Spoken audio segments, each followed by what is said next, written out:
मी तुमची होस्ट प्रीती आणि तुम्ही पाहत आहात आवाज इंडिया मराठीवरील झगमगता आणि धमालाने भरलेला खास कार्यक्रम सिने रंग। इथे मिळेल बॉलिवूडच्या ताज्या घडामोडी, गॉसिपचा तडका, ग्लॅमरची चमक आणि ड्रामाचा परफेक्ट डोस। आणि हो, आजचा एपिसोड तर एकदम मसालेदार आहे।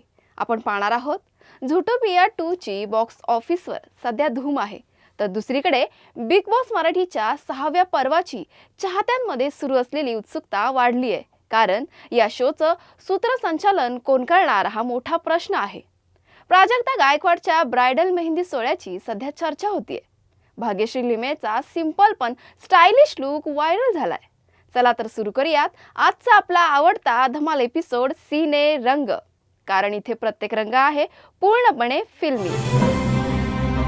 धनुषच्या ब्लॉकबस्टर तेरे इश्क में या चित्रपटाच्या दिवशीच हॉलिवूड ॲनिमेटेड चित्रपट झुटोपिया 2 भारतीय चित्रपटगृहांमध्ये प्रदर्शित झाला।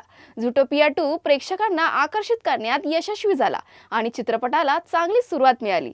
पहिल्या दिवसाच्या कमाईपेक्षा दुसऱ्या दिवशी त्याची कमाई दुप्पट झाली। तिसऱ्या दिवशी रविवारची सुट्टी असल्याने चित्रपटाला सकारात्मक प्रतिसाद मिळाला, ज्यामुळे त्याच्या कमाईत आणखीन वाढ झाली आहे। चित्रपटाचे बजेट 1325 कोटी होते आणि पहिल्या काही दिवसातच त्याने आपले बजेट वसूल केले। चित्रपटाने जगभरात 250 दशलक्षांहून अधिक कमाई केली, जे भारतीय रुपयात अंदाजे 2233 कोटी होते। पहिल्या आठवड्याच्या शेवटी चित्रपटाने आपले बजेट जवळपास दुप्पट कमावलं आहे। बिग बॉस मराठीच्या 6व्या पर्वाची चाहत्यांमध्ये सुरू असलेली उत्सुकता आता आणखीन वाढली आहे। कारण या शोचं सूत्रसंचालन कोण करणार हा मोठा प्रश्न जवळपास सुटल्याचं संकेत मिळतात। नुकताच अभिनेता रितेश देशमुख बिग बॉस 19च्या मंचावर झळकला आणि त्याचवेळी बिग बॉस मराठी बाबतची मोठी घोषणा याच व्यासपीठावर होण्याची शक्यता व्यक्त केली जाते। सलमान खान स्वतः रितेशचे स्टेजवर स्वागत करताना दिसल्यामुळे आणि शेअर करण्यात आलेल्या प्रोमोमुळे आता हा अंदाज जवळपास पक्का झाला आहे की बिग बॉस मराठी सीझन 6 चे होस्ट रितेश देशमुख असणार आहेत। दरम्यान कलर्स मराठीनेही चेहरा न दाखवता पोस्ट केलेला टीजर आणि फोटोशूट प्रोमो यामुळे ही चाहत्यांमध्ये चर्चा अधिकच पेटल्यात। यंदाचा सीझन दरवाजावर आधारित थीमसह लवकरच प्रेक्षकांच्या भेटीला येणार आहे। कोणाच्या आयुष्यात नशिबाचा दरवाजा उघडणार हे पाहणं नक्कीच रंजक ठरणार आहे। हिंदी बिग बॉस 7 डिसेंबरला संपेल आणि बिग बॉस मराठी सीझन 6 हा 8 डिसेंबर पासून सुरू होऊ शकतो अशी चर्चा रंगली आहे। आता नेमकी घोषणा कधी होते आणि रितेशची होस्टिंग कशी असते याकडे सर्वांचं लक्ष लागलं आहे। मराठी सिनेसृष्टीत शाळेच्या आठवणींना पुन्हा जिवंत करणारा चित्रपट क्रांतिज्योती विद्यालय मराठी माध्यम चर्चेत आलाय।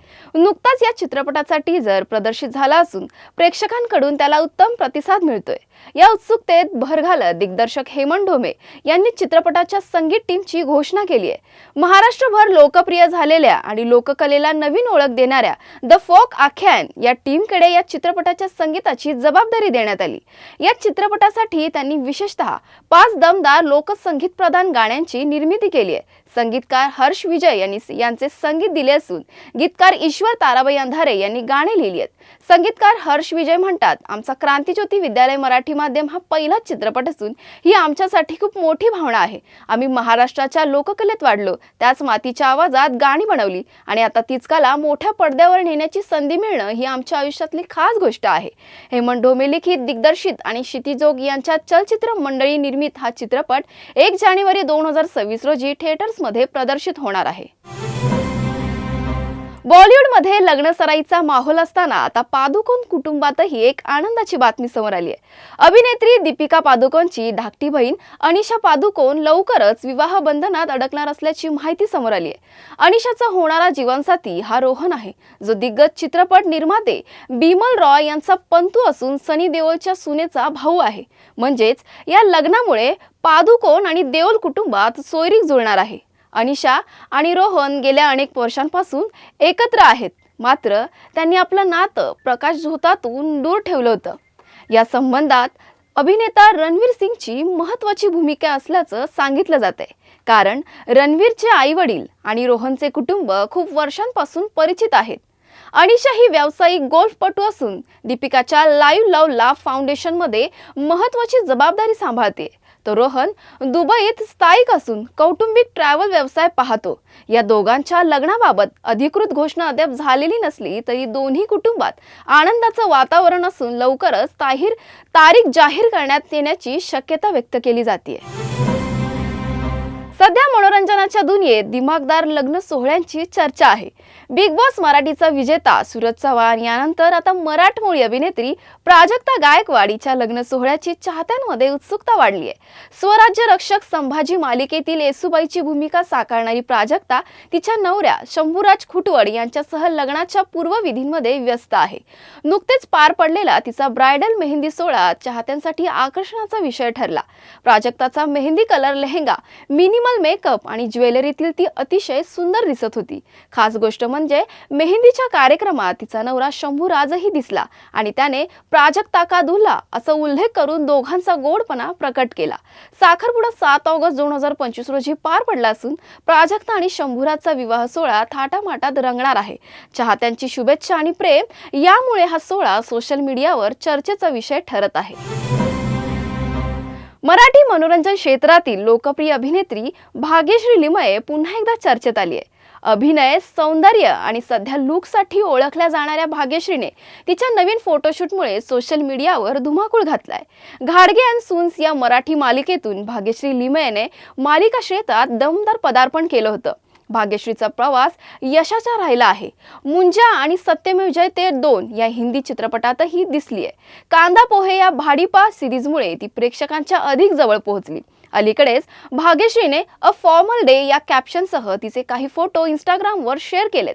पांढरा शर्ट, साधा पण एलिगंट स्टाईल आणि नैसर्गिक लुकमुळे तिच्या या फोटोंवर चाहत्यांनी अक्षरशः लाईक्स आणि कमेंट्सचा वर्षाव केलाय.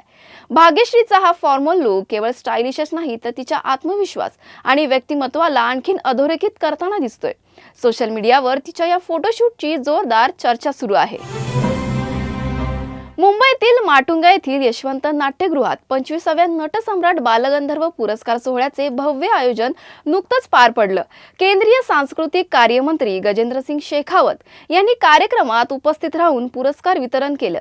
त्या प्रसंगी त्यांनी म्हटलं की नटसम्राट बालगंधर्व पुरस्कार माझ्या हस्ते देणे हा माझा सन्मान आहे. ज्या काळात कोणतेही इफेक्ट नव्हते त्या काळात बालगंधर्वांनी सगळ्यांवर मोहिनी घातली होती. यंदा हा पुरस्कार सोहळा 25 वर्षाचा इतिहास साजरा करत होता. विविध क्षेत्रातील व्यक्तींना त्यांच्या योगदानासाठी गौरवण्यात आलं. सिनेसृष्टीतील योगदानासाठी मकरंद देशपांडे, मुरली शर्मा, सई ताम्हणकर, भाऊ कदम, सिद्धार्थ जाधव यांचा पुरस्कार केंद्रीय सांस्कृतिक कार्यमंत्री गजेंद्रसिंग शेखावत यांच्या हस्ते सन्मानित केला गेला. गायन क्षेत्रात कुमार सानू आणि पियुष पनवर यांना पुरस्कार प्रदान करण्यात आला. तर कुमार सानू यांचे सादरीकरण उपस्थितांचे मन जिंकणारे ठरले. नारायण श्रीपाद राजहंस उर्फ बालगंधर्व यांच्या नावाने हा पुरस्कार त्यांच्या कलात्मक वारशाला सन्मान देतो. विशेषतः त्या काळात ज्यावेळी स्त्रिया नटी म्हणून रंगभूमीवर अभिनय करू शकत नव्हत्या तेव्हा बालगंधर्वांनी लक्षणीय स्त्री पात्रांना रंगमंचावर आणलं.